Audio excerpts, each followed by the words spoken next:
Hi, I'm Lacy Weston. We all have something in common, challenges. We never know what the person next to us has been through or is going through in their life. That's why I wrote a story and book of my personal journey titled She Was Worth It All. Well, now that story has been brought to life with the help of filmmaker Don Hahn. Watch the episodes of Lacy Weston Shares, be inspired, and realize you're not alone. So I asked around and they said, Lacy's talking about steroids. And so I called him back and said, I can't do that. And he said, why? I said, I don't do drugs. I'm not going to do drugs. I can't do that. He said, well, then that's your opportunity going bye-bye. And why didn't you do drugs? I mean, you probably saw people around you succeed. I did.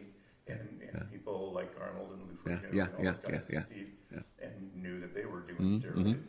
Because from the age 4 on, I was always told I was an idiot. I was always told that I was stupid. I was always told that I'd end up with nothing. I was good for nothing. Invalid, all these different things. So I looked at the steroids or any drugs as if it was the kind of weed or coke. I looked at that as something that's going to destroy the brain I need to develop. And if it was steroids, I realized I'm giving power to the steroid, and I can do this myself, right? So I didn't want to be defeated by a drug, when I didn't give myself a chance to even get out there and try, and then when I saw other people doing it, and they're getting contracts, and literally started training after me. It wasn't until I was at Gold's Gym one day, I was training, and I was sweating so much, I was leaning over a piece of equipment, and I was just looking down, just thinking about the competition coming up, and I saw a pair of legs walking by, and I looked over, and I thought, oh my God, those are huge, and I looked up, and it was a woman, and I thought, wow, even the women are getting bigger than me now. So that's when I was 22. That's when I actually said, this, I got to stop. I was actually at the Mr. USA, and the man approached me for the 3rd time, and he said, listen, you're 22 now, you're getting older. I can still make the offer to you, but this is the last time. And if you say no this time, let me tell you what's going to happen. Not only do you not get any kind of endorsements or anything like this, but I'm going to make sure you're not going to place better than 3rd or 5th place. And you know what that means? Your career is pretty much done. So I went backstage to get ready to go on stage, and I walked out with the other guys, and I was out there. My mind was already on, okay, I'm not in control of myself. I'm not in control of what's going to happen anymore. They're in control.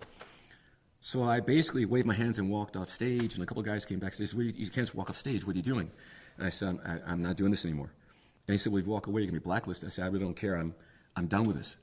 And I remember when I was 13, I made it very clear to God at that point, I want to do this, but if I ever get in so deep that I lose control, please pull me out. So on that day, I walked out, and I opened the door. It was a rainy day that day, but I walked outside the auditorium. The sun was out, the clouds had dispersed, and I realized this is the day to stop. So I went to the closest restaurant or pub, whatever it was, and I had a pizza and a beer for the first time in my life. Yeah, yeah. And at that point, I realized now all this money I'm spending on traveling, all this food. I mean, the food bill is crazy when it comes to bodybuilding. So I all that money I was spending, I said, let me take this money up my first location. And that's what I did. When he said, I'll make sure you never finish in the top 3, what did he mean? Meaning that I'll never place first place again. I would top. If you place 3rd place, 5th place, you can't get endorsement. You can't. How did he have control over that, though? Oh, he's one of the top guys that runs the organization. Yeah.